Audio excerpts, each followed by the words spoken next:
बच्चों, मेरा नाम है मोहित और आपका स्वागत हमारे यूट्यूब चैनल हिस्ट्री चैंपियन में।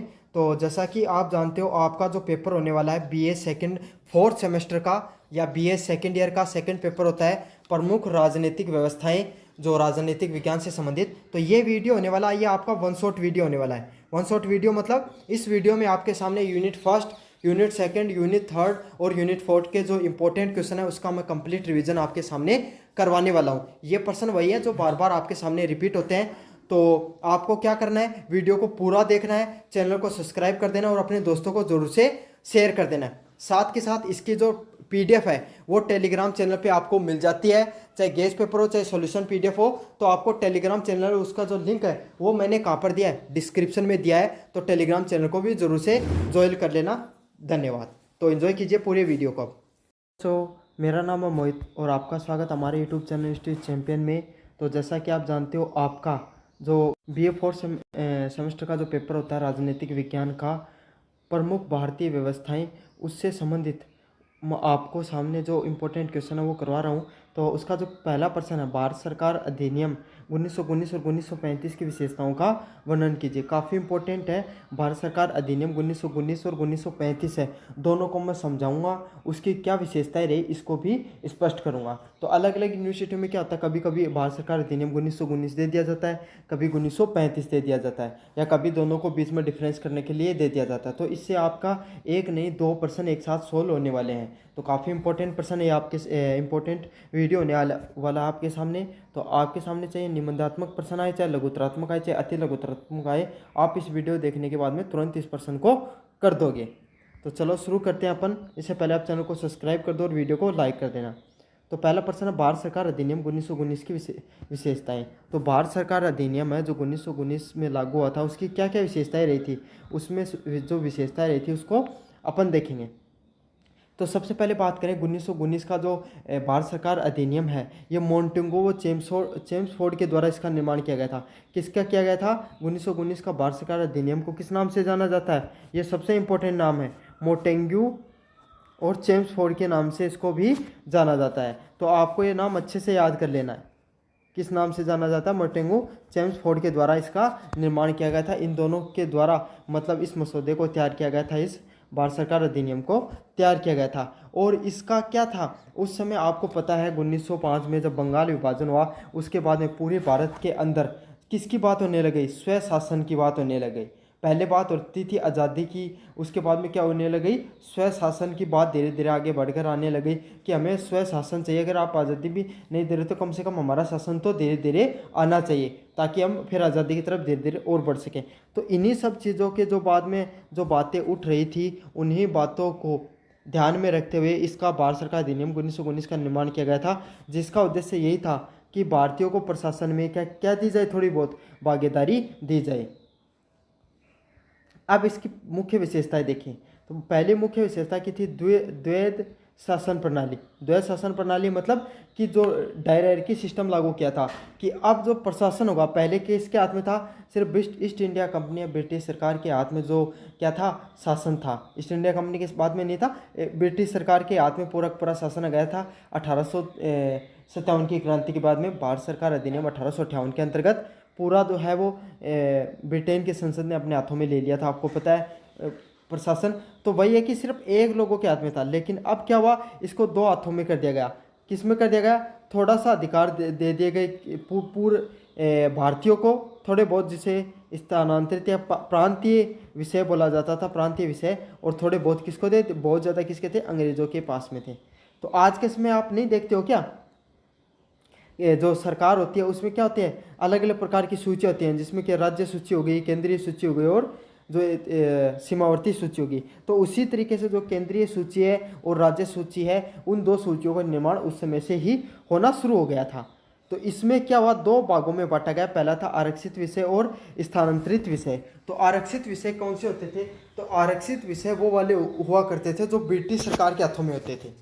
तो ब्रिटिश सरकार है वो अपने हाथों में जिस प्रकार के विषय रखती थी वो आरक्षित विषय कहलाते, जैसे पुलिस हो गया, राजस्व हो गया, न्याय हो गया। मतलब बड़े बड़े जो डिपार्टमेंट होते थे वो सारे के सारे कौन रखती थी? आपका ब्रिटिश सरकार के अंतर्गत आते थे। तो जैसे पुलिस हो गया, तो पुलिस है वो किसके अंतर्गत आती थी? सरकार के नीचे आने लगे। राजस्व मतलब पैसा और न्याय है, जुडिशरी है, वो भी किसके नीचे आती थी? ब्रिटेन सरकार के नीचे आती थी।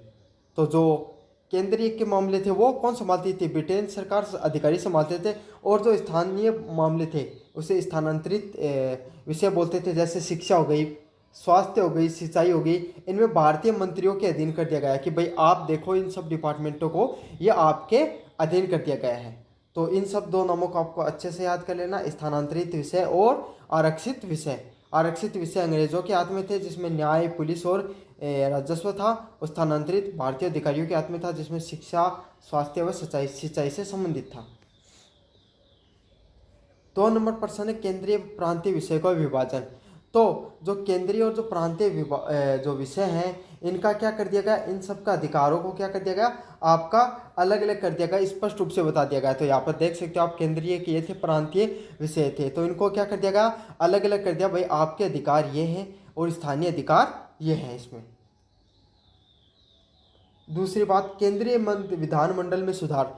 तो केंद्रीय विधानमंडल क्या हुआ करता था? जैसे आज के समय का संसद है ना, उस समय का संसद भी केंद्रीय विधानमंडल होता था। उसमें कैसी व्यवस्था लागू कर दी गई?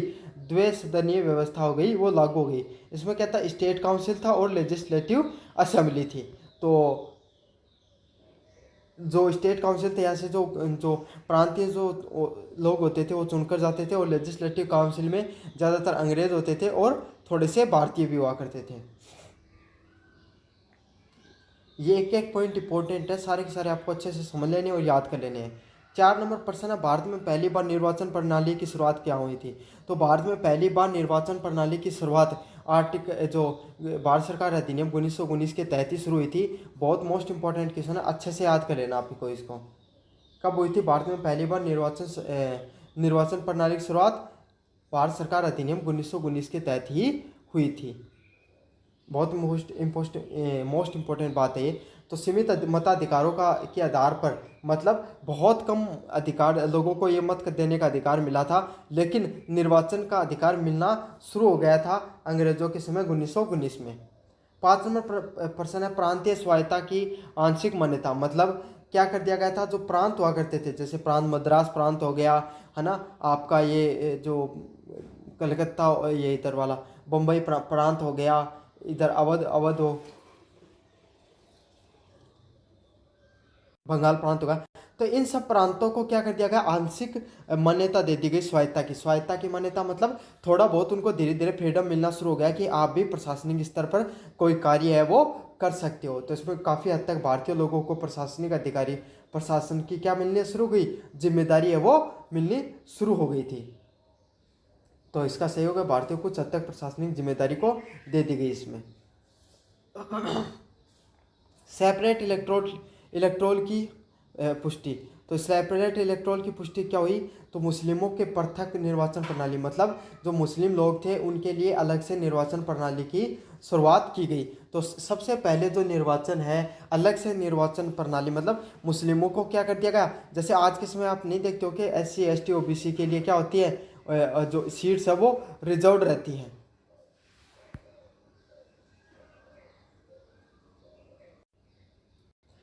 और जो कौन सी होती हैं, तो वो जो ऐसे ही मुस्लिम लोगों के लिए क्या कर दिया गया? सेपरेट इलेक्ट्रोल की क्या कर दी गई? पुष्टि कर दी। वहाँ पर मुस्लिमों की, सिर्फ मुस्लिम लोग ही क्या कर सकते थे? चुनकर आ सकते थे। तो इसे कहते हैं सेपरेट इलेक्ट्रोल की पुष्टि करना। 7 नंबर प्रश्न है, एक भारतीय को वायसराय की कार्यकारिणी में शामिल कर दिया गया। तो एस सत्येंद्र नाथ बनर्जी जैसे व्यक्ति को किसमें कर लिया गया? तो जो वायसराय के अधीन कुछ विभाग आते थे, जैसे वाणिज्य हो गया, रक्षा हो गया, तो उसमें सर सत्येंद्र नाथ बनर्जी को क्या कर लिया? वाणिज्य विभाग में लिया गया था। मोस्ट इंपॉर्टेंट पॉइंट है।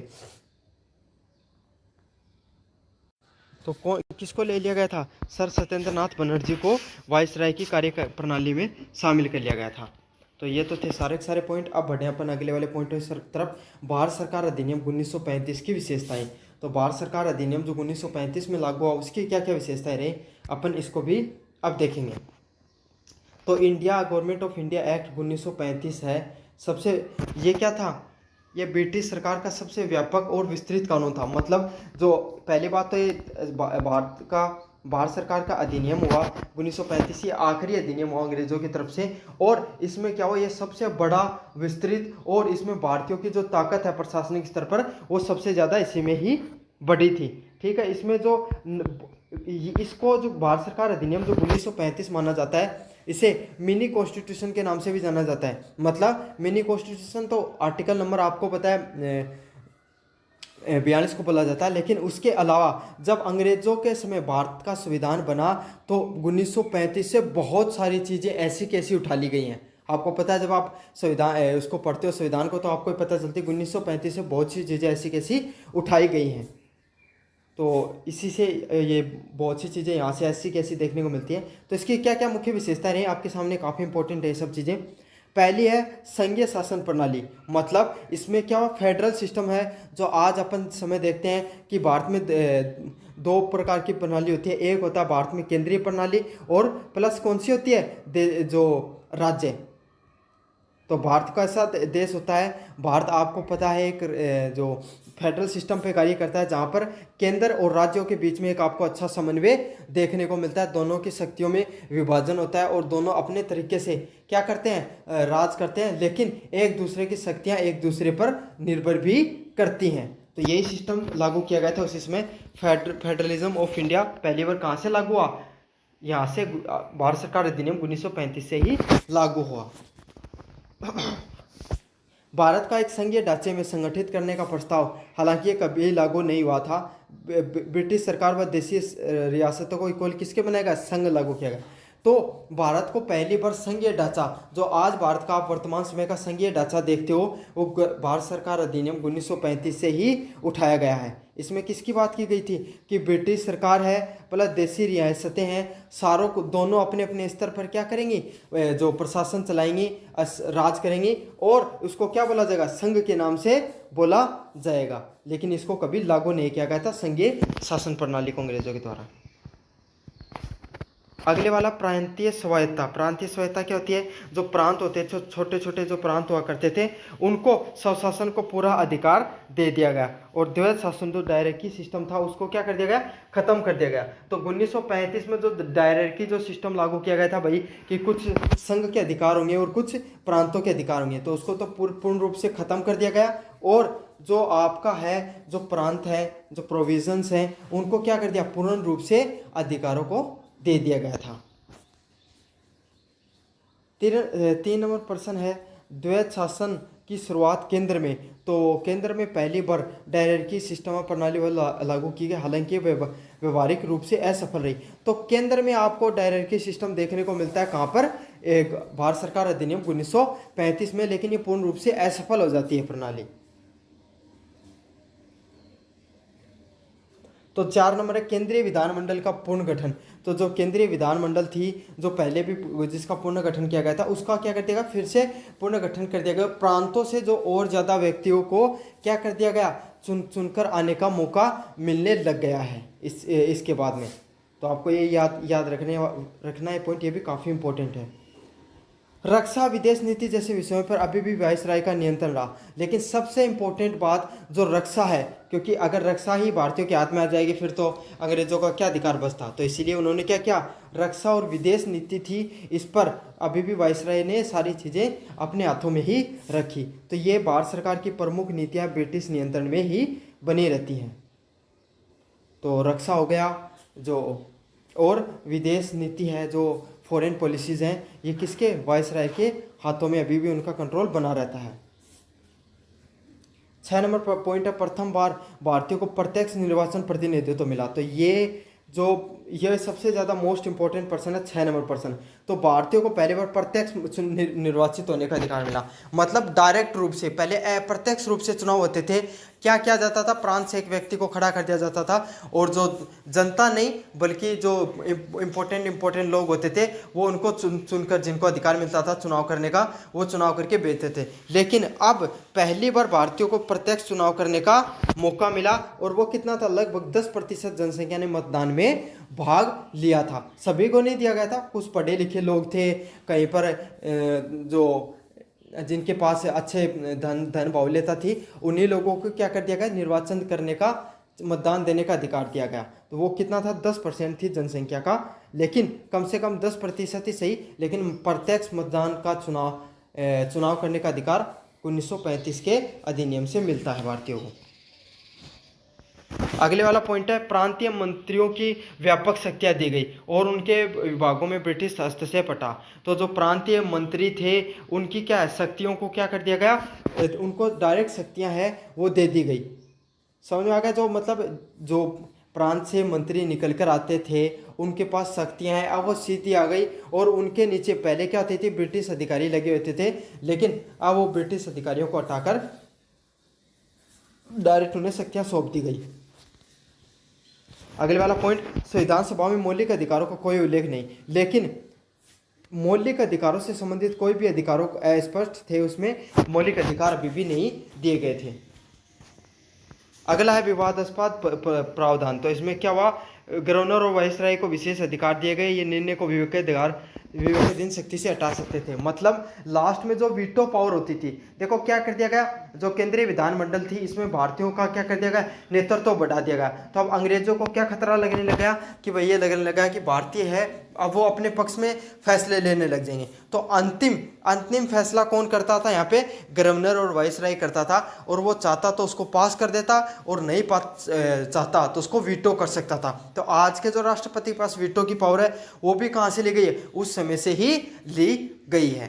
तो समझ में आ कितने सारी चीज़ें हैं वो उस समय की 1935 के अधिनियम से ऐसी कैसी उठाई गई हैं। अब आगे की बात को निष्कर्ष की बात करें अपन, तो 1919 का जो अधिनियम है ये भारत सरकार में भारतीयों की सीमित भागीदारी का पहला प्रयास था। तो 1919 का जो अधिनियम था ये भारतीयों की जो सीमित भागीदारी, मतलब पहली बार जो लेजिस्लेटिव काउंसिल हो गई या जो केंद्रीय प्रणाली होगी उसमें भारतीयों को पहली बार प्रशासन में आने का अधिकार 1919 में मिला है। लेकिन इस समय क्या होता था, वास्तविक सत्ता ब्रिटिश लोगों के हाथों में थी। मतलब इस समय क्या था, लगभग जो सत्ता थी वो ब्रिटिशों के हाथ में ही रही। लेकिन जो 1935 का अधिनियम लागू हुआ ये बहुत ज़्यादा व्यापक था, इसमें भारतीयों को पूर्ण शासन नहीं मिला। यही कारण था कि कांग्रेस ने इसे अस्वीकार कर दिया, लेकिन प्रांतीय चुनाव में भाग ले लिया। तो इसमें क्या, भारतीयों को प्रांतीय चुनाव करने का अधिकार दे दिया गया, लेकिन पूर्ण शासन नहीं दे दिया था। और इसी से कांग्रेस नाराज भी हुई और लास्ट में उन्होंने कहा कि हमें अब स्वशासन की बात नहीं चाहिए, अब हमें चाहिए क्या, आज़ादी चाहिए। तो यही सब था आपका 1919 और 1935। काफ़ी इंपॉर्टेंट है ये प्रश्न, मुझे उम्मीद है कि आपके एग्जाम में ज़रूर से देखने को मिलेगा। धन्यवाद। हेलो बच्चों, मेरा नाम है मोहित और आपका स्वागत है हमारे यूट्यूब चैनल हिस्ट्री चैंपियन में। तो जैसा कि आप जानते हो, आपका जो बीए फोर्थ सेमेस्टर का या बीए सेकेंड ईयर का जो पेपर नंबर 2 होता है, प्रमुख भारतीय राजनीतिक व्यवस्थाएं, तो उसके जो इम्पोर्टेंट क्वेश्चन है उनकी पूरी सीरीज चला रहा हूँ। उसका अगला प्रश्न होगा, भारत में संघ व राज्यों के बीच में संबंधों को आपको क्या करना है, स्पष्ट करना है अच्छे से। तो भारत में जो राज्य और संघ होते हैं उनके बीच में किस प्रकार के सिस्टम होते हैं, क्योंकि भारत एक प्रकार का जो फेडरल सिस्टम है, संघात्मक सिस्टम है, उस पर कार्य करता है, जिसमें कुछ अधिकार केंद्र की तरफ होते हैं, कुछ अधिकार राज्य के पास होते हैं, और दोनों अपने अधिकारों का सीमित एक दूसरे से समन्वय के साथ चलते हैं। माना कि अधिकार कुछ जो केंद्र के पास अधिक हैं, लेकिन जो राज्यों के पास भी अपने कुछ अधिकार जरूर से होते हैं। तो ये भारत में फेडरल सिस्टम के ऊपर है। काफ़ी इंपॉर्टेंट प्रश्न है, काफ़ी बार रिपीट हुआ है, तो आपको क्या करना है, वीडियो को अच्छे से देखना और पूरा देखना है। तो चलो शुरू करें अपन। पहला पॉइंट है, भारत में संघ और राज्यों के संबंधों की विवेचना, मतलब union and the state relationship in India. तो कैसी है भारत में जो स्टेट और यूनियन के बीच में जो रिलेशनशिप है वो क्वेसी फेडरल है। क्वेसी फेडरल मतलब एकात्मक झुकाव मतलब क्या होता है कि केंद्र को ज़्यादा अधिकार मिलेगा, केंद्र की तरफ ज़्यादा झुकाव देखने को मिलता है। जहाँ पर क्या होता है, सबसे ज़्यादा शक्तियाँ वो केंद्र को मिली हुई हैं इसके अंदर, ठीक है। लेकिन जो राज्य है, राज्य के पास भी अपने कुछ अधिकार जरूर से होते हैं। भारतीय संविधान में संघ राज्यों संबंधों का मुख्य 3 भागों में विभाजित किया गया है। तो भारतीय संविधान में जो संघ और राज्य के जो संबंध हैं उसमें मुख्यतः 3 भागों में विभाजन किया गया है, जिसमें पहले विभाजन की बात करें वो है विधायी संबंध। तो सबसे पहले होता है लेजिस्लेटिव संबंध, तो ये कौन से आर्टिकल में दिए गए? 245 से 255 के बीच में दिए गए। विधायी संबंध क्या होते हैं कि जो विधायी पालिका होती है, प्रत्यक्ष रूप से चुने गए जो प्रतिनिधि होते हैं, उनके पास, केंद्र के पास क्या अधिकार होते हैं, राज्य के पास क्या अधिकार होते हैं, तो इनके बारे में किसमें बताया गया? आर्टिकल 245 से 255 के बीच में बताया गया। तो क्या अधिकार होते हैं? तो सबसे इंपॉर्टेंट अधिकार जो 7वीं अनुसूची दी गई है, 7वीं अनुसूची, उसमें क्या दिया गया है? उसमें दी गई आपकी केंद्र संघ सूची, राज्य सूची और सीमावर्ती सूची। तो संघ सूची क्या होती है? वो सूची जिसमें संघ है, राज्य, केंद्र सरकार है, वो कानून, सिर्फ वही कानून बना सकती है, ठीक है। उस पर जो राज्य है उसका हस्तक्षेप नहीं हो सकता है। तो उसमें क्या होता है? उसमें कौन से कानून आते हैं? जैसे रक्षा मंत्रालय हो गया, विदेश नीति हो गई। तो ये विदेश नीति है और रक्षा मंत्रालय, इससे संबंधित क्या हो सकता है? कोई कानून है, वो कौन बना सकता है? संघ बना सकता है। तो इसका क्या हुआ? ऐसा नहीं है कि भारत में जो आपका ऐसे मान लो राजस्थान ऐसे नहीं खुद की अलग से आर्मी बनाना शुरू कर दे, तो ऐसा नहीं कर सकता। क्यों नहीं कर सकता? क्योंकि उसका पूर्ण अधिकार आर्मी का किसके पास है? केंद्र सरकार के पास में है। अब क्या होता है? राज्य है वो दूसरे देश के साथ जा तो सकते, दूसरे देशों के प्रतिनिधित्व से मिल सकते हैं, अपने राज्यों के हित के फैसले के लिए या बिजनेस मॉडल में आने के लिए इनवाइट कर सकते हैं, लेकिन वो अलग से विदेश नीति नहीं बनवा सकते। ऐसे नहीं कर सकते कि जो क्या कर लिया आप, ऐसे मान लो बांग्लादेश के साथ जाकर है वो बंगाल है या फिर यहाँ पे बिहार है, इनके मुख्यमंत्री पहुंचे और उनके साथ उन्होंने क्या कर लिया, एक मतलब रिलेशनशिप बना लिया कि भाई हम तो आपके साथ रहेंगे। तो ऐसा बिल्कुल भी नहीं हो सकता भारत में। तो विदेश नीति है और जो रक्षा मंत्रालय है, ये किसके, रक्षा नीति है, ये किसके अंतर्गत आती है? ये भारत में संघ सूची के नीचे आती है। इसमें जो भी फैसले लेगी केंद्र सरकार लेगी, इसमें राज्यों का हस्तक्षेप बिल्कुल भी नहीं हो सकता है। राज्यों की उनकी बातें ऐसी कैसी माननी पड़ती हैं। अगले वाला प्रश्न है राज्य सूची। तो राज्य सूची होती है, राज्य सूची में क्या नियम होता है? इसमें सिर्फ अधिकार है वो किसको होते हैं? राज्य सरकारों को होते हैं। राज्य सरकार अपने हिसाब से नियम बनाती है। जैसे पुलिस हो गई, स्वास्थ्य हो गया। तो पुलिस है वो पूर्ण तरीके से किसके नियंत्रण में आती है? राज्य सरकार के नियंत्रण में आती है। तो इसलिए तो देखते हो ना, केंद्र सरकार के बड़े बड़े मंत्रियों को बंगाल के अंदर नहीं घुसने दिया जाता है। क्यों घुसने नहीं दिया जाता है? क्योंकि पुलिस का जो मुद्दा है वो किसके नीचे आता है? राज्य सूची के नीचे आता है, राज्यों के अधिकारों के नीचे आता है। उसमें केंद्र का कोई हस्तक्षेप नहीं हो सकता है। देखो कितने शक्तिशाली पावर होते हैं। स्वास्थ्य, तो स्वास्थ्य से संबंधित जितने पावर होते हैं, स्वास्थ्य से संबंधित जो भी नीतियाँ होती हैं, उस पर निर्माण को कोलकाता राज्य सरकार है वो निर्माण करती है। तो आप जैसा देखते हो कि अपने राजस्थान में कितने समय से पहले फ्री दवा योजना मिल रही है ना सरकारी हॉस्पिटलों में। तो ये किसका अधिकार है? ये राज्य सूची का अधिकार है कि यहाँ पर जो राज्य सरकार है वो स्वास्थ्य से संबंधित फैसले ले सकती है, अपने खुद के नियम बना सकती है। अगले वाली कौन सी सूची थी? समवर्ती सूची। तो समवर्ती सूची क्या होती है? इसमें क्या हो गया, अगर मान लो राज्य सरकार ने कोई कानून, इसमें दोनों मिलकर कानून बना सकते हैं। राज्य भी बना सकता है और केंद्र भी बना सकता है। जैसे शिक्षा हो गया, वन हो गया, ये दोनों नीतियां हैं। इन सब नीतियों पर क्या हो सकता है? दोनों अपने अपने हिसाब से नियम बना सकते हैं। लेकिन अगर किसी प्रकार का टकराव होगा तो केंद्र सरकार के कानून को मान्यता दे दी जाती है। अंतिम रूप किसका माना जाता है? केंद्र सरकार का ही माना जाता है। इसीलिए कहा जाता है कि भारत में केंद्र सरकार की ज़्यादा चलती है। अब बढ़े अगले नंबर प्रश्न की तरफ। कार्य प्रणाली, एडमिनिस्ट्रेटिव पावर्स। तो एडमिनिस्ट्रेटिव पावर्स क्या होती हैं कि जो कार्य प्रणाली होती हैं, जो नीतियों को लागू करने का कार्य होता है कार्य प्रणाली, उसमें क्या प्रकार के रिश्ते देखने को मिलते हैं? तो पहला होता है, इसमें केंद्र और राज्य सरकार में प्रशासनिक कार्यों में समन्वय आवश्यक होता है। मतलब केंद्र सरकार है और जो राज्य सरकार है, इसमें सबसे जरूरी, अगर कहीं पे समन्वय हो ना हो, लेकिन कार्य प्रणाली में समन्वय होना बहुत ज़्यादा जरूरी होता है। और ये समन्वय कहाँ पर स्थापित किया गया है? अनुच्छेद नंबर 256 और 263 में बताया गया है, जहाँ पर क्या है, केंद्र राज्यों को निर्देश दे सकता है। जैसे संविधान के कार्य क्रियाओं की प्रक्रिया, तो केंद्र है वो राज्य सरकार को निर्देश दे सकता है कि अगर कोई संवैधानिक प्रणाली है वहाँ पे, उसमें अगर अच्छे से कार्य नहीं हो रहा है, तो केंद्र क्या करेगा? राज्य सरकार को निर्देश देगा कि भाई मैंने जो ये नीति लागू करी है, आप इसको लागू कीजिए। जैसे कि आयुष्मान भारत योजना है, वो काफ़ी राज्यों ने नहीं लागू कर रखी है, उन्होंने अपनी नीति लागू कर रखी है। समझ में आ गया? तो ये क्या कर सकता है? केंद्र सरकार और राज्य सरकार को अपना निर्देश दे सकती है। अगले वाला पॉइंट है, लेकिन जरूरी नहीं होता राज्य उस बात को माने या नहीं माने। आपातकाल की स्थिति में जरूर राज्य सरकार केंद्र सरकार के नियंत्रण में आ जाएगी, लेकिन आपातकाल जब लगेगा तब क्या हो जाएगा, जो राज्य सरकार है पूर्ण रूप से केंद्र सरकार के नियंत्रण में आ जाती है। तो ये काफ़ी ज़्यादा इंपॉर्टेंट पर्सन होता है। 3 नंबर पॉइंट है वित्तीय संबंध। तो फाइनेंशियल रिलेशनशिप होती हैं, उनको किस में बताया गया, 268 से 293 में बताया गया है फाइनेंशियल रिलेशन को, वित्तीय संबंधों को। तो इसमें क्या होता है, करों का विभाजन, एक कुछ कर केंद्र वसूलता है और राज्य को वितरित कर देता है। तो जीएसटी होती है, पूर्ण के पूर्ण में कौन इस वसूलती है, आपको पता है।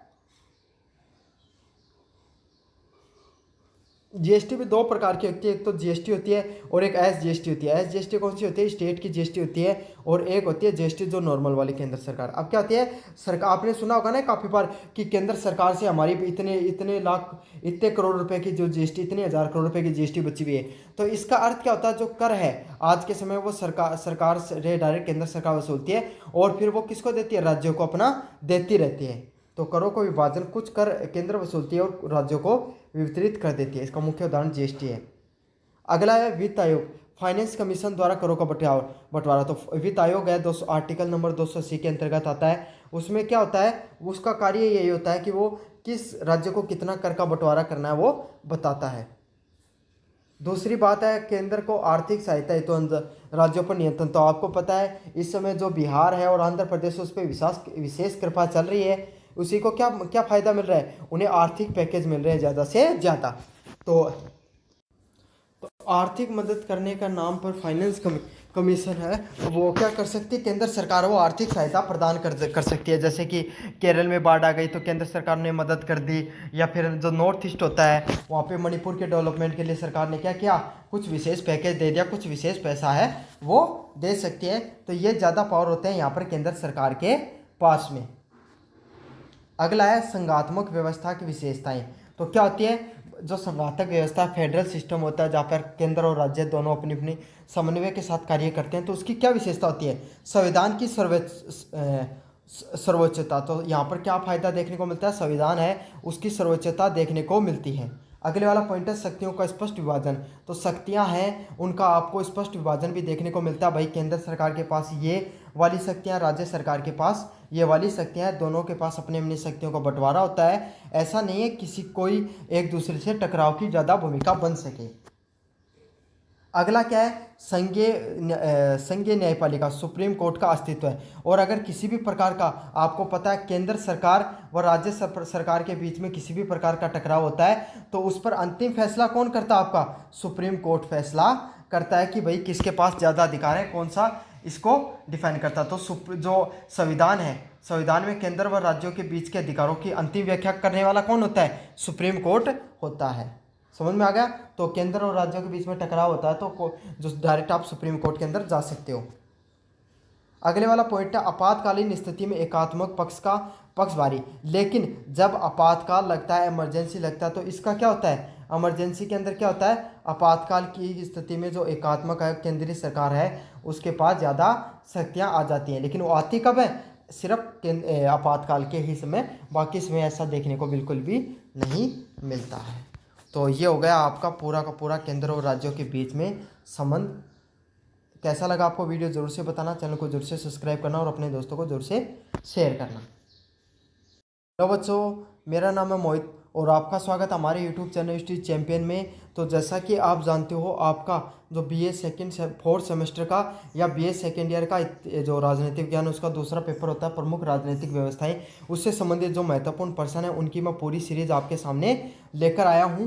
तो आपको क्या करना है, वीडियो को पहले अच्छे से देखना है। तो अगला प्रश्न क्या है, सर्वोच्च न्यायालय की शक्तियाँ व कार्य। तो सर्वोच्च न्यायालय की क्या क्या शक्तियाँ रहती हैं और उनके क्या क्या कार्य हैं, उनको अपन अच्छे से देखने का प्रयास करेंगे। काफ़ी मोस्ट इंपॉर्टेंट क्वेश्चन है। आपको पता है सुप्रीम कोर्ट से रिलेटेड पर्सन है, उसके क्या क्या कार्य होते हैं, क्या क्या शक्तियाँ होती हैं, ये बहुत ज़्यादा मोस्ट इंपॉर्टेंट पर्सन है। अलग अलग यूनिवर्सिटियों में आपको पता बार बार रिपीट होने वाला पर्सन है। तो आपके विश्वविद्यालय में भी जरूर से प्रश्न आएगा। तो आपको क्या करना है, सबसे पहले वीडियो को पूरा देखना है। इससे क्या निबंधात्मक रूप से प्रश्न आए, चाहे लघुतरात्मक रूप से, चाहे अति लघुतरात्मक रूप से आए, आप इस प्रश्न को पूरा बहुत अच्छे से कर दोगे। साथ साथ चैनल को सब्सक्राइब नहीं किया तो सब्सक्राइब कर दो, वीडियो को जोर से लाइक कर देना है। अब बात करें भारत के संविधान के भाग नंबर 4 है, 102 जिसमें 124 से 147 तक किसकी बात की गई है? सुप्रीम कोर्ट जो सर्वोच्च न्यायालय है उसकी बात की गई है, जिसमें क्या क्या बातें आपको देखने को मिलती है? स्थापना, भाई कि इसकी स्थापना की गई है, इसकी संरचना, इसका संरचनात्मक ढांचा कैसा, इसके क्या अधिकार है उसको और इसके क्या कार्य है, सारी की सारी बातों को बहुत अच्छे से स्पष्ट रूप से बताया गया है कि सर्वोच्च न्यायालय की स्थापना के बारे में, संरचना के बारे में और उसके अधिकार और कार्यों के बारे में सारी की सारी चीज़ें हैं वो बहुत अच्छे से स्पष्ट की गई हैं। और आपको पता है भारत के अंदर जो सर्वोच्च न्यायिक संस्था कौन सी है? सुप्रीम कोर्ट ही सर्वोच्च न्यायिक संस्था है। वो अंतिम संस्था है जहाँ पर आपको न्याय मिलने की हर व्यक्ति को आस रहती है, हर व्यक्ति को उम्मीद रहती है कि वही एक संस्था है जहाँ पर आपकी अंतिम व्याख्या हो सकती है न्याय की। समझ में आ गया? तो सुप्रीम कोर्ट का मैंने आपको क्या दे दिया? परिचय दे दिया। आप अपन बढ़ेंगे उसकी शक्तियों के ऊपर कि उसके पास क्या क्या विशेष शक्तियाँ हैं जो उसे अंतिम न्याय की व्याख्याता के रूप में वर्णित करते हैं भारत के संविधान में। तो पहला प्रश्न क्या? मुख्य कार्य और शक्तियाँ। तो उसके क्या क्या मुख्य कार्य और शक्तियाँ होती हैं? तो पहला है मूल अधिकारों का रक्षक। तो जो आपको पता है जो सुप्रीम कोर्ट है वो फंडामेंटल राइट्स का क्या बनता है? प्रोटेक्टर बनता है। और अगर किसी भी व्यक्ति के मूल अधिकारों का उल्लंघन हो रहा है तो वो डायरेक्ट कहाँ पर जा सकता है? सुप्रीम कोर्ट के अंदर जा सकता है। माना कि सुप्रीम कोर्ट है, उससे ज़्यादा अधिकार मौलिक अधिकारों में किसके पास दे रखे? हाई कोर्ट के पास है। लेकिन फिर भी कोई भी व्यक्ति सीधा का सीधा कहाँ पर जा सकता है? सुप्रीम कोर्ट के पास जा सकता है अपने मौलिक अधिकारों की रक्षा के लिए। समझ में आ गया? और बाकी में नहीं जा सकता, बाकी में आपको न्यायिक प्रक्रिया से गुजरना पड़ता है, पहले आपको आपके डिस्ट्रिक्ट कोर्ट से, फिर हाई कोर्ट से और फिर सुप्रीम कोर्ट से। लेकिन जैसे आपको दिखा कि आपके मौलिक अधिकारों की हुई हनन, आप जाइए भागकर किसके पास? सुप्रीम कोर्ट के पास, क्योंकि संविधान की अंतिम व्याख्या करने वाला व्यक्ति कौन है? संस्था कौन सी है? सुप्रीम कोर्ट ही है। तो क्या होगा? ये अनुच्छेद 32 के तहत भारत के नागरिकों को सर्वोच्च न्यायालय में याचिका दायर कर सकते हैं अगर उनके किसी भी प्रकार का जो मौलिक अधिकार है उसका हनन होता दिख रहा है। तो उसमें क्या क्या है? हर्बस कॉर्पस, मतलब आपको अगर कोई व्यक्ति है वो क्या हो गया है, आपको उसको बंदी बना लिया गया है, तो उसके लिए रिट जारी कर सकता है कि भाई उसको 24 घंटे के अंदर सुप्रीम कोर्ट के सामने पेश करो। अमेंडमेंट्स हो गया, सोटियोररी हो गया, प्रोविजन हो गया, भाई कोई भी अधिकारी है वो अपने अधिकारों से बाहर निकलकर अगर कोई कार्य कर रहा तो उसको प्रोहिबिट कर सकता है।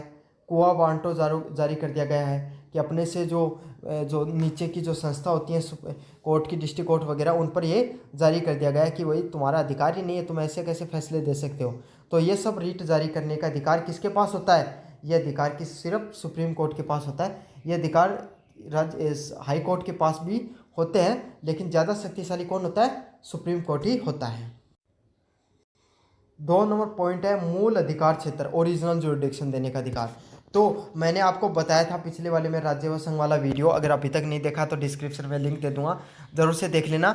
मूल अधिकार मतलब केंद्र व राज्यों के बीच में, केंद्र व राज्यों के बीच में अगर किसी भी प्रकार का अगर आपको टकराव देखने को मिलता है तो उस टकराव को निपटाने का जो अंतिम कार्य कौन करता है? ये करता अपना जो सुप्रीम कोर्ट है वही इसको टकराव को सही करने का कार्य करता है।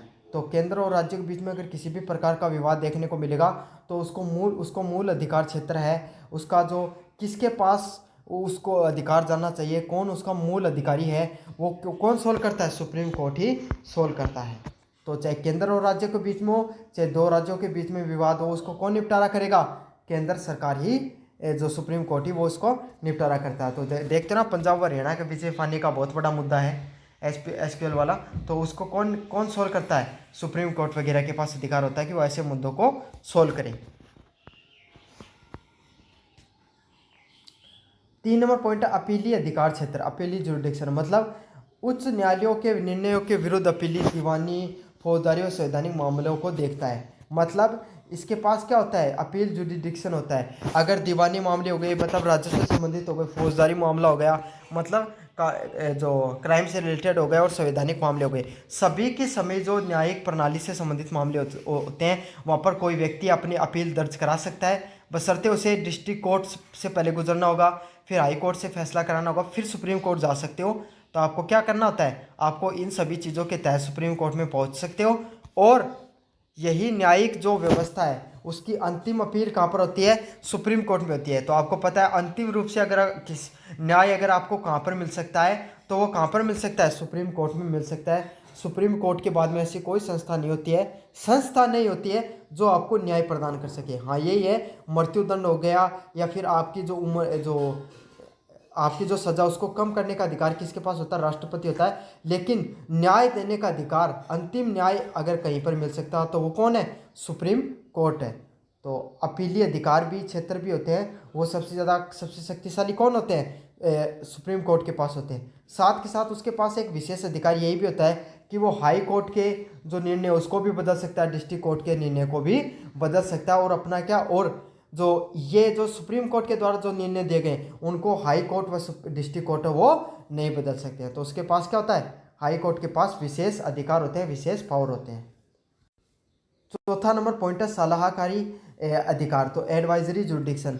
तो अनुच्छेद नंबर 143 के अंतर्गत, अनुच्छेद नंबर 143 के अंतर्गत जो सुप्रीम कोर्ट है उसके पास विशेष अधिकार किस चीज़ का है? कि वह राष्ट्रपति हो गया किसी कानून या संवैधानिक पक्ष में सर्वोच्च न्यायालय से सलाह ले सकता है। तो अनुच्छेद नंबर 143 में क्या हो गया? राष्ट्रपति को कोई बात समझ में नहीं आ रही तो वो क्या करेगा? भारत के जो मुख्य चुनाव आयुक्त है उसके पास सूचना भेजेगा कि मुझे इस चीज़ पे सलाह चाहिए, तो वो सलाह सुप्रीम कोर्ट दे सकता है। लेकिन राष्ट्रपति उसको मानने के लिए बाध्य नहीं होता है, वो स्वैच्छिक होता है, अगर चाहे तो मान भी सकता है और चाहे तो नहीं भी मान सकता है। तो समझ में आ गया आपको? अनुच्छेद नंबर 143 के तहत वो अधिकार होते हैं। संवैधानिक वाक्य का कार्य, तो इंटरप्रिटेशन ऑफ कॉन्स्टिट्यूशन, तो जो संविधान है उसकी अंतिम व्याख्या करने का अधिकार किसके पास होता है? सुप्रीम कोर्ट के पास होता है। तो कोई भी प्रकार के अगर संविधान में संशय पैदा हो रहा है, समझ में नहीं आ रहा है कि क्या करना चाहिए, तो उसकी व्याख्या करने का कार्य कौन करेगा? संवैधानिक व्याख्या करने का अंतिम कार्य किसका होता है? सुप्रीम के कोर्ट के पास ही होता है। वो किसी भी प्रकार की व्याख्याओं को दूर करता है। साथ के साथ किसी भी कानून की जो संवैधानिक वैधता है उसकी समीक्षा कर सकता है। मतलब विधायी पालिका या संसद के द्वारा कोई भी कानून बनाया गया, लेकिन अगर सुप्रीम कोर्ट के लगा कि ये जनता के हित में नहीं है, इसमें संविधान का उल्लंघन हो रहा है, तो वो उसके क्या कर सकता है? उसकी वैधता, उसका जुडिशियल रिव्यू कर सकता है और उसको रद्द भी कर सकता है। तो भारतीय जो संविधान है उसके जो सुप्रीम कोर्ट है उसके पास विशेष अधिकार होता है। छठे नंबर पॉइंट क्या है? विधायी पालिका और कार्यपालिका पर नियंत्रण। तो भारत की जो लेजिस्लेटिव है, विधायी पालिका और कार्यपालिका, एडमिनिस्ट्रेटिव डिपार्टमेंट होता है, एग्जीक्यूटिव डिपार्टमेंट होता है, उस पर क्या करता है? नियंत्रण करके रखता है। और इससे क्या होता है कि ये एकदम से ऑटोक्रेसी नहीं आती है, राजतंत्र लागू नहीं हो सकता है। संसद और कार्यपालिका द्वारा पारित किसी भी असंवैधानिक विधेयक को रद्द कर सकता है। तो ऐसा नहीं कि कोई भी कानून न दे, कोई भी अधिकारी कोई भी फैसले लेना लग जाए जो जनता के हित में नहीं है, या संसद भी ऐसा कानून बना देकर कि भाई चुनाव होंगे नहीं, तो ऐसे फैसले ले दे तो फिर क्या होगा? तो सुप्रीम कोर्ट क्या होगा? उसको असंवैधानिक विधेयक उसको रद्द कर सकता है। और यही चीज़ अपने जो वर्तमान समय की गवर्नमेंट है इसको अच्छा नहीं लगता है।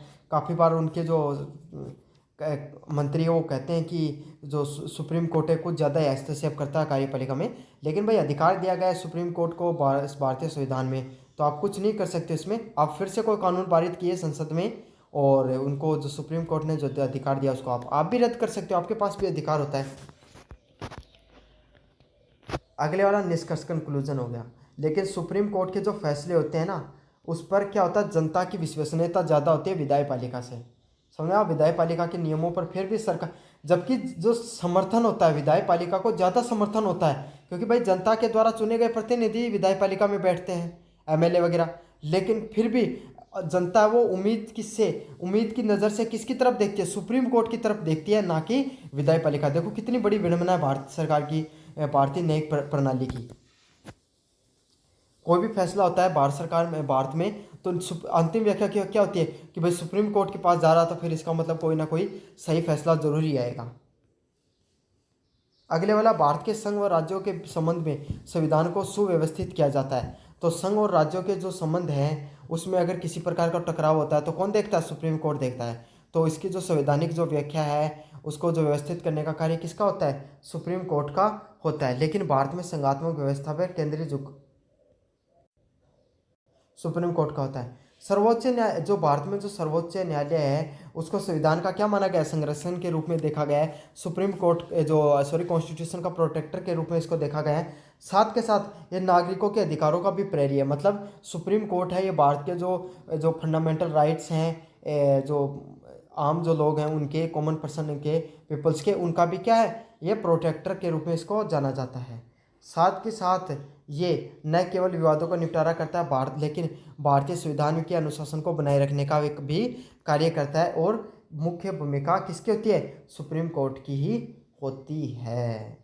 तो ये है आपका जो प्रमुख प्रश्न था, कौन से वाला, कि जो सुप्रीम कोर्ट के कितने जो क्या होते हैं, भारत के सर्वोच्च न्यायालय के कार्य व शक्तियाँ होती हैं। काफ़ी मोस्ट इंपॉर्टेंट पर्सन है। मुझे उम्मीद आपने पूरा वीडियो देखा है। अब तक अगर पूरा वीडियो देखा तो चैनल को सब्सक्राइब कर देना और वीडियो को जोर से लाइक कर देना। धन्यवाद। हेलो बच्चों, मेरा नाम है मोहित और आपका स्वागत हमारे यूट्यूब चैनल हिस्ट्री चैंपियन में। तो जैसा कि आप जानते हो, आपका बीए सेकंड सेमेस्टर का जो पेपर होता है प्रमुख भारतीय राजनीतिक व्यवस्थाएं, उससे संबंधित जितने भी महत्वपूर्ण प्रश्न है वो मैं आपके सामने करवा रहा हूँ। तो उसका जो अगला प्रश्न है, भारतीय राजनीतिक व्यवस्था के प्रमुख चुनौतियां, समस्याएं, बाधक तत्वों का वर्णन कीजिए। तो भारतीय जो राजनीतिक व्यवस्था है उसमें वर्तमान समय में आपको क्या क्या चुनौतियां देखने को मिलती हैं और क्या क्या व्यवस्थाओं में आपको कमियां देखने को मिलती है, इसको अपन देखने को प्रयास करेंगे। काफ़ी मोस्ट इंपॉर्टेंट प्रश्न है, काफ़ी बार रिपीट होता है ये प्रश्न। तो आपको क्या करना है, इसको वीडियो को पूरा देखना है। इससे क्या होगा, ये प्रश्न चाहे निबंधात्मक रूप से आए, चाहे लघुतरात्मक रूप से आए, चाहे अति लघुतरात्मक रूप से आए, आप इन प्रश्नों को बहुत अच्छे से कर पाओगे। तो आपको क्या करना है, वीडियो को पूरा देखना है, चैनल को सब्सक्राइब करना है और अपने दोस्तों को जरूर से शेयर कर देना है। इसमें क्या होगा, पहले वाला प्रश्न की बात करें, major challenges before the Indian political system.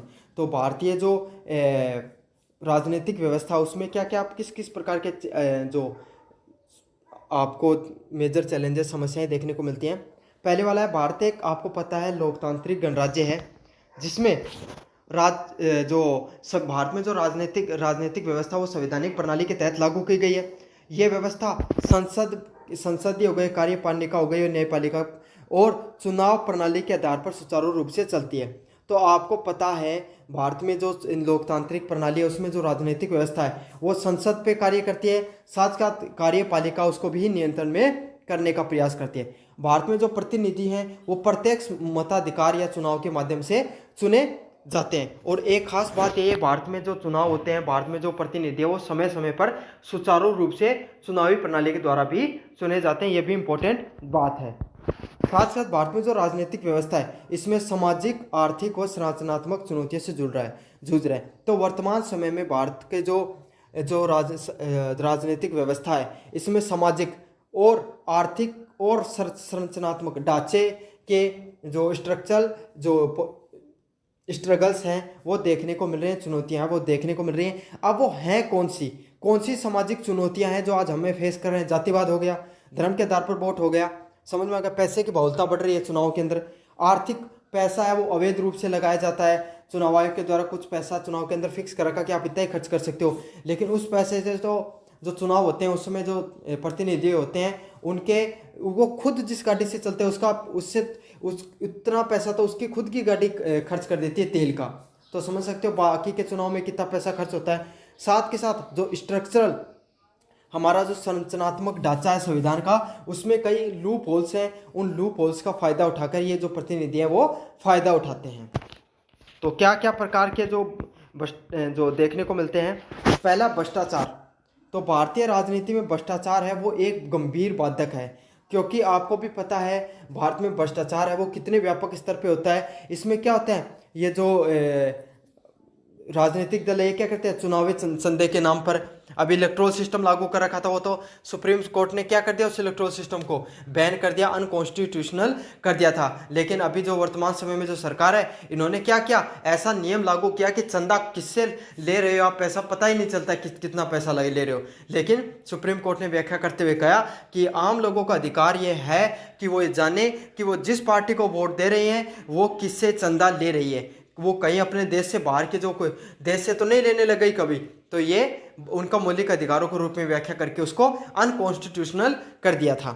रिश्वत लेते हैं, आपको पता है कि भाई मैं आपका काम करवा दूंगा, मुझे पैसे दे दो। अफसरशाही से मिली भगत में लोकतंत्र की नींव कमजोर करते हैं। और क्या करते हैं, जो अफसरशाही होती है, जो एडमिनिस्ट्रेशन होता है, उसके साथ क्या तो मिल जाते हैं या उसको अपने कंट्रोल में करके नींव को कमज़ोर करते हैं। तो आपको पता है कोई भी अफसर को सीधी धमकी मिलती है कि यह नहीं तो आपको उस क्षेत्र में, ऐसे क्षेत्र में ट्रांसफ़र कर दिया जाएगा जहाँ पर आपको पानी भी नहीं मिलेगा, अच्छे से नसीब नहीं होगा। तो यही होता है, इस सब चीज़ों से क्या होता है, जो हमारा राजनीतिक व्यवस्था है वो कमज़ोर होती है, हमारी संवैधानिक व्यवस्था वो कमज़ोर होती है। अगले वाला पॉइंट है, सार्वजनिक योजनाओं में भ्रष्टाचार से आम जनता का विश्वास टूटता है। तो क्या हो गया, जो सार्वजनिक जो व्यवस्थाएं हैं भारत में, उसमें इतना भ्रष्टाचार है कि इसमें आम जनता का विश्वास है वो बहुत कम रह गया है। तो जो सार्वजनिक योजनाएं हैं उसमें भी बहुत ज़्यादा भ्रष्टाचार है वो हमें देखने को मिलता है। 2 नंबर पॉइंट है, धन व बाहुबल का प्रयोग, use of money and muscle power. तो आपको पता है चुनाव में काले धन और बाहुबल का बहुत ज़्यादा प्रभाव है, वो बढ़ा है, देखने को मिलता है। तो आपको पता है हमारे जो इस समय के जो चुनाव होते हैं, वो चुनाव, कोई अगर चुनाव लड़ता है तो समझ लो कितना पैसा खर्च होता है उसके अंदर, मुझे बताने की जरूरत नहीं। साथ के साथ मसल पावर, मतलब जो जितना ताकतवर नेता होता है, जितना जिसके पास क्या होता है, धन होता है, जितना ज़्यादा उसके पास सत्ता होती है, ताकत होती है, वही चुनाव जीतने की ज़्यादा क्या बन जाती है, उसमें चांसेस बन जाते हैं।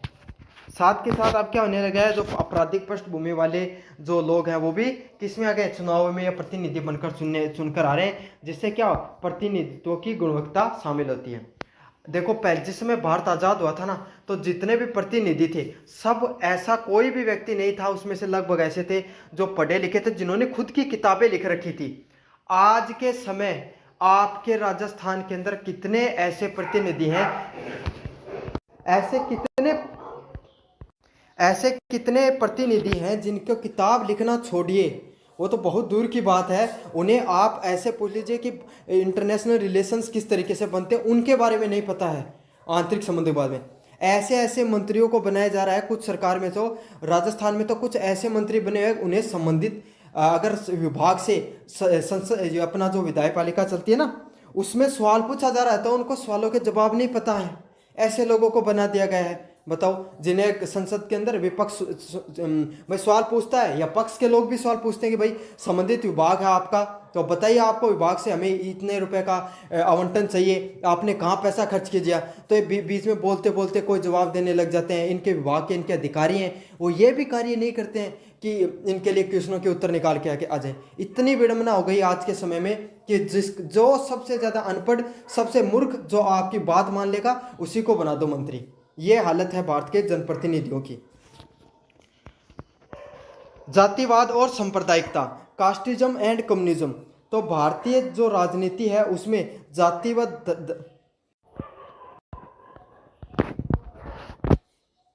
जातिवाद और सांप्रदायिकता, मतलब भारत में आपको पता है कि वोट है, हम बहुत बड़ी बड़ी बातें करते हैं विकास की, अंतर्राष्ट्रीय नीतियों की और रक्षा की, बेरोजगारी की, लेकिन जब हम वोट देने जाते हैं ना, जब अंतिम फैसला लेते हैं, तब हमारा वोट किसके नाम पर पड़ता है, जातिवाद और सांप्रदायिकता के नाम पर पड़ता है। तो जब तक आपका वोट सांप्रदायिकता और जातिवाद के नाम पर तब तक बटा रहेगा, तब तक विकास के भी आप सबको क्या देखने को मिलेंगे, सिर्फ सपने ही देखते रहोगे। तो यही बात है, बात हम विकास की करते हैं लेकिन वोट तो सिर्फ उसी के आधार पर पड़ता है,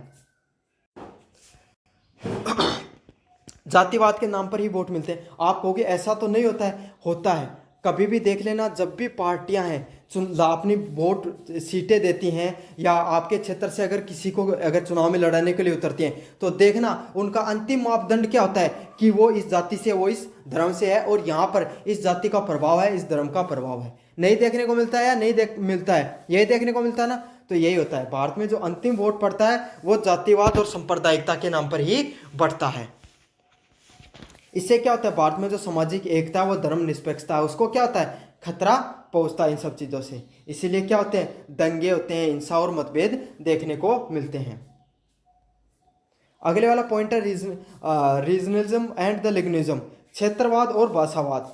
तो क्षेत्रीय दल अपने राज्यों के हितों में केंद्र को ऊपर रखते हैं। मतलब क्या होता है, क्षेत्रीय दल होते हैं, क्षेत्रीय जो दल होते हैं वो क्या करते हैं, राज्यों के जो खुद का राज्य है उसको, हितों के दल को ऊपर देखते हैं। अब क्या हुआ, थोड़े से दिन पहले पता आपको, केंद्र में सरकार है, वो गठबंधन की सरकार बनती है, तो कुछ जो विपक्ष है उसने मुख्य आरोप क्या लगाया, इस बार जो आपको जो बजट दिया गया वो किसको दिया गया, ज़्यादातर बिहार व आंध्र प्रदेश को ही लगभग बजट का आवंटन कर दिया गया। अब केंद्र सरकार के जो सत्ता पक्ष हैं वो क्या करें कि भाई बिहार काफ़ी दिन से पीड़ित था, तो इस बार हमने उसको विकास कर दिया, तो क्या हो गया, विकास आपने पिछले 10 सालों में नहीं किया, पहली बारी विकास क्यों हो रहा है ऐसा।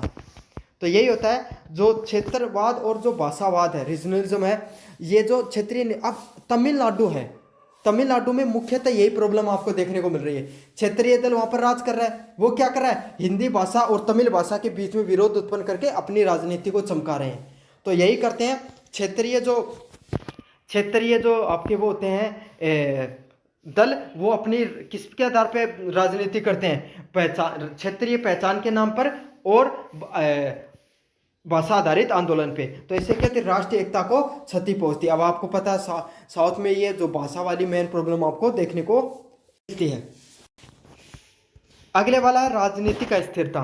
तो गठबंधन की सरकारें जो अक्सर बनती हैं उसमें क्या होता है, अस्थिरता देखने को मिलती है, कोई इधर किसी की टांग खींच रहा है, कोई इधर किसी की खींच रहा है टांग। तो इससे क्या होता है, कोई भी स्थिर फैसले हैं, जनता हित के फैसले नहीं लिए जाते हैं। तो इसमें जो नीतियाँ होती है उसमें निरंतरता का भाव और निर्णय लेने की अक्षमता देखती है। विधायी प्रक्रिया वो पूर्ण रूप से बाधित हो जाती है इन सब चीज़ों से। अगले वाला पॉइंट है चुनाव में सुधार की आवश्यकता। तो आज के समय अगर आप किसी से पूछो आम जनता से, तो क्या भारतीय चुनाव प्रणाली पर उनको पूर्ण रूप से विश्वास है, तो बहुत सारे ऐसे लोग, मैं ऐसे नहीं कर प्रमुखता या मेजरली, तो हो सकता है काफ़ी लोग आपको ऐसे मिल जाए जो असंतुष्ट दिखाई दे रहे हैं वर्तमान समय की चुनाव प्रणाली से। विरोध के स्वर कहीं दबे कुचले ही सही, चाहे वो अंतिम व्यक्ति ही सही उस भीड़ का, आपको एक ना एक व्यक्ति उस भीड़ में जरूर मिलेगा जो कहेगा हाँ मुझे भारतीय चुनाव प्रणाली पे शक जरूर है। भारतीय चुनाव आयोग की जो स्वायत्ता है, स्वतंत्रता है, उस पर भी काफ़ी लोग इस समय उंगली उठाने का प्रयास करते हैं। उसमें कितनी सत्यता कितनी नहीं है ये तो पता नहीं, लेकिन ऐसा इस समय जरूर, या ये हमेशा से ही होता आया है, क्योंकि एक बहुत बड़ी संस्था है, बहुत बड़ा देश है, तो उसको चलाना किसी एक संस्था या कोई भी बहुत मुश्किल होता है। लेकिन फिर भी क्या आपको कुछ खामियां देखने को मिलती है चुनाव प्रणाली में। नोटा है उसका सीमित प्रयोग, पारदर्शिता की कमी, और अभी इतना होने के बाद में भी लोग ईवीएम वगैरह पे आवाज़ उठाते हैं। चुनावी खर्च की सीमा का उल्लंघन, तो सबसे मुख्य मुद्दा अगर जिस पे कंट्रोल करने की बहुत ज़्यादा जरूरत है चुनाव आयोग को, वो किसकी है, चुनावी खर्चे पर पूर्ण रूप से सीमा होना, जो सीमा होती है उसका उल्लंघन होता है और बहुत अधिक उल्लंघन होता है। अगर ये एक कानून सुधर जाए तो सारे के सारे है भारतीय जो व्यवस्था, राजनीतिक व्यवस्था है, भ्रष्टाचार है, वो 50% से ज़्यादा कम हो जाएगा। सिर्फ एक नियम अगर ईमानदारी से सुधार लिया जाए तो। अगले वाला है ईमानदार उम्मीदवारों को हतोत्साहित किया जाता है। और भारतीय राजनीति में वर्तमान समय में ऐसी स्थिति है, अगर आप ईमानदार हो, आपके ऊपर अगर कोई क्रिमिनल केस नहीं है, तो आप किसी भी प्रकार के नेता नहीं माने जाओगे। अगले वाला पॉइंट है राजनीतिक दलों की आंतरिक लोकतंत्र की कमी। तो राजनीतिक दल हैं उसमें क्या होता है, आंतरिक इंटरनल जो कॉन्स्टिट्यूशन होता है उसकी कमी होती है। अधिकांश दल एक परिवार, आपको पता है भारत में अधिकतर, चाहे कोई भी सरकार आ जाए, चाहे कोई भी दल आ जाए, बात बशर्ते वो यही करेंगे कि हम वंशवाद के दल नहीं है। लेकिन आप भी देखोगे उनके जो प्रमुख मंत्री हैं उनके बेटे चुनाव लड़ रहे हैं, वही क्या करते हैं, उन्हीं को क्या कर दिया जाता है, आगे जाकर मुख्यमंत्री या कोई ना कोई पद जरूर से दे दिया जाता है। बस फर्क इतना है कि वो दल नए होते हैं तो उनके अंदर अभी वंशवाद फैलने की इतनी क्या नहीं मिली है, उतनी वो नहीं मिली है, अभी वो इतने बड़े नहीं हुए, थोड़ा वक्त लगेगा, उनके अंदर भी आपको वंशवाद देखने को मिल जाएगा धीरे धीरे। और बाकी के तो सारे दल है वो ऐसे कैसे हैं जिनमें एक परिवार, एक व्यक्ति का ही नियंत्रण रहता है लगभग, जिसने उसको निर्माण किया है। टिकट वितरण में योग्यता, निष्ठा व वंशवाद हावी रहता है। और तो यही पता, आपको पता, टिकट वितरण मैंने पहले बता दिया किसके आधार पे होता है, वंशवाद, निष्ठा व योग्यता के आधार पर। योग्यता का कोई मतलब नहीं होता है, आप वोट ला कर आओगे अपनी जाति का, कौन सी जाति है, कौन सा धर्म है, उसका प्रभाव है साहब, आप अगर उस पर अपनी पकड़ रखते हो तो आपको क्या मिल जाएगा, वोट मिल जाएंगे, और वोट मिल जाओगे तो जीत जाओगे। बस यही मायने रखता है, अंतिम लक्ष्य ये रहता है। तो इससे क्या होता है, जो लोकतांत्रिक मूल्यों का हास होता है इन सब चीज़ों से। अगले वाला पॉइंट है लैक ऑफ गवर्नेंस, सुशासन की कमी। तो जो भारत में सबसे बड़ी कमी क्या है, योजनाओं का क्रियान्वयन कमजोर है। मतलब भारत में मैं काफ़ी बार कहता हूँ कि जो भारत में जो कानून या नियम नीतियाँ बनती हैं वो इतने सुनहरे पन्नों पर बहुत अच्छे से उन्हें अलंकृत किया जाता है, लेकिन जैसे वो इतनी सरकारी दफ्तरों के चक्कर काटते हैं, जब तक वो आम जनता के पास पहुँच जाते हैं तब तक उनके जो पेज है वो पूर्ण रूप से पीले पड़ जाते हैं और गल जाते हैं। तो ऐसा कुछ होता है भारत में, योजनाएं हैं उनका क्रियान्वयन 10% तक भी नहीं पहुँच पाता जनता के पास। अगला है जनता का सीधा संवाद की कमी। तो आपको पता पहले फिर भी जनप्रतिनिधि जनता से जुड़ाव रखते थे, लेकिन आज के जनप्रतिनिधियों को वैसे भी रील काटने से कम समय मिलता है। उसके अलावा साथ के साथ जनता से जुड़ाव, जनता से संबंधित आंदोलनों में जनप्रतिनिधि बहुत ज़्यादा उनका भागीदारिता देखने को नहीं मिलती है। अगले वाला जवाबदेही का अभाव। तो भारत में जवाबदेही है उसका बहुत कम अधिकार है। कौन है वो मंत्री से, कौन व्यक्ति है भारत में जो सरकार से सवाल करने का अधिकार रखता है, वो होती है जनता। और जनता खुद अगर एक नेता की सेल्फी मिल जाए तो खुश रहती है। तो जवाबदेही तय कौन करेगा इन सब चीज़ों की? आप करोगे, लेकिन आपको तो खुद को इस चीज़ में फुर्सत नहीं होती है कि आप जवाबदेही छोड़िए, आप खुद एक सेल्फी लेने के चक्कर में रहते हो कि भैया जी मुझे मिल जाए। अगले वाला सूचना और शिक्षा की कमी। कई नागरिक अपने राजनीतिक अधिकारों कर्तव्यों से अनजान होते हैं। तो कई नागरिक होते हैं वो क्या होते हैं, उन्हें पता ही नहीं था उन राजनीतिक अधिकार क्या होते हैं उनके, और कर्तव्यों से क्या रहते हैं, अनजान रहते हैं। इससे मतदान में जागरूकता और भागीदारिता कम होती है। तो इससे ये भी हो जाता है कि भाई लोग क्या होते हैं, कम लोग भाग लेते हैं मतदान के अंदर, और इससे गलत व भावनात्मक आधार पर मतदान हो जाता है। अगले वाला पॉइंट है न्यायिक विलंबन या न्याय की पहुंच से बाहर। तो न्याय, भारत में जो न्यायपालिका है उसका भी अभाव देखने को मिलता है। उसमें इतने मामले लंबित हैं, अगर सुप्रीम कोर्ट के सारे फैसलों को निपटाया जाए आज ही तो लगभग निपटाने में 300 वर्ष लग सकते हैं सुप्रीम कोर्ट के। मैं डिस्ट्रिक्ट कोर्ट और हाई कोर्ट की बात नहीं कर रहा हूँ, उनके निपटने के लिए तो अगले जनरेशन आने वाली है हमारी कई। तो इतना लंबित पेंडिंग मामले पड़े हैं सुप्रीम कोर्ट के अंदर ही।